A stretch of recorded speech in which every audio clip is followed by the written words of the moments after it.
వేదిక మీద ఉన్న బీఆర్ఎస్ పార్టీ పెద్దలకి, బీఆర్ఎస్ నేతలకి, మీడియా మిత్రులకి నమస్కారం. ఇప్పటివరకు చాలాసేపు గౌరవ సత్యవతి గారు, రెడ్డి నాయక్ గారు, కవిత గారు మాట్లాడారు. వాటన్నిటికీ జోలికి పోవాల్సిన అవసరం లేకుండానే సూటిగా ఒకటి రెండు మాటలు చూడండి. ఆడ మైక్ పెట్టి ఆడ మైక్ చూడండి పెట్టి అర్ధరాత్రి 163 సెక్షను అమలుపరుస్తూ గౌరవ కలెక్టర్ గారు ఆర్డర్ తీసి ఒక భయకంపితమైన వాతావరణం.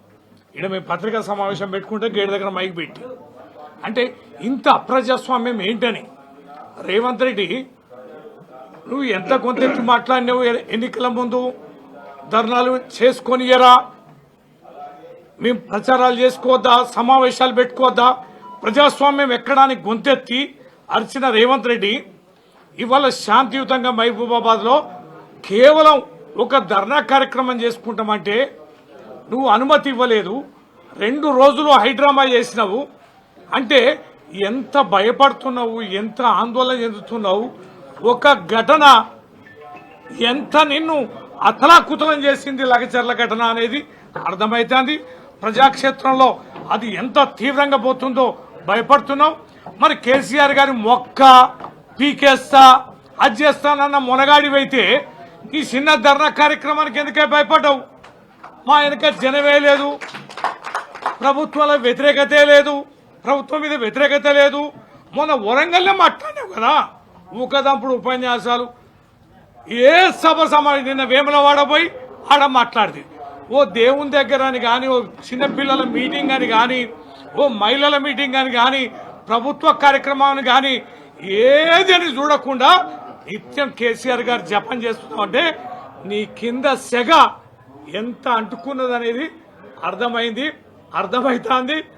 నీ భయం, నీ వణుకుడు అనేది ప్రారంభమైంది. బిడ్డ మైబాద్ని నిన్ను ఆపినావు కానీ నువ్వు 163 పెట్టుకుంటావా, 144 పెట్టుకుంటావా, లేకపోతే 30 సెక్షన్లు పెట్టుకుంటావా, నీ అయ్యా నీకు దోషిన సెక్షన్లని పెట్టుకో. మేము మాత్రం ఆగేది లేదు. మానుకోట గడ మీద రాళ్ళెత్తామన్న మునగాళ్ళు, అరే రాళ్ళేసి తనిందే మేము ఈడ ఉన్నాం.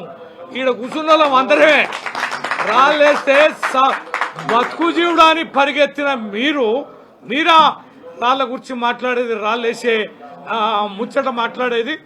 బరాబర్ మా శక్తి ఉందో మీకు ఎరిక కనుక భయపడి బంద్ చేసుకున్నారు.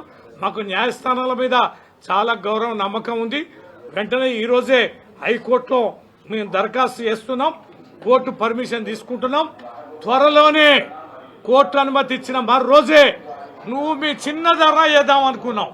కానీ నీకు శనిగి చాటంతయి మైబాల ఎంత పెద్ద సభ జరుగుతుందో నువ్వు కొద్ది రోజుల్లోనే చూస్తావు. రేవంత్ రెడ్డి, మానుకోట గడ్డ అనే దాని మీద నిప్పు పుట్టింది.